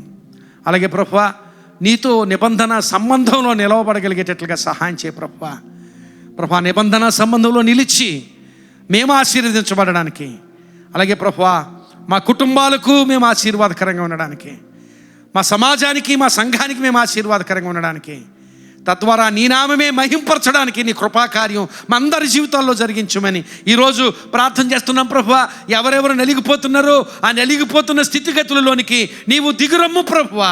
దిగి వచ్చి వారి జీవితాల్లో గొప్ప అనుభవాలు కలుగు చేయమని ప్రార్థన చేస్తూ ప్రభువా, నీ ఆ వాక్యంలో ఆలోచించిన, మేము ధ్యానం చేసిన విషయాలన్నీ మేము అనుభవాలుగా మలుచుకోగలిగేటట్లుగా నీ కృప మాకు దయచేయమని, తద్వారా నిన్ను మహిమపరిచే స్థితిలో మమ్మల్ని నిలవబెట్టమని ప్రార్థన చేస్తూ మమ్మల్ని మేముగా మీ చేతులకు అప్పగించుకుంటూ ఈ మాటలు విన్న వారందరూ నూతనమైన అనుభవాలతో నింపబడగలిగినట్లు వారి జీవితాల్లో ప్రభువా మీరు వారి జీవితాలను తాకి వారి జీవితాల్లో గొప్ప కృపాకార్యాలు జరిగించమని ప్రార్థన చేస్తూ యేసు నామమున అతి మిక్కిలి వినయముగా బ్రతిమలాడి వేడుకుంటున్నాము తండ్రి.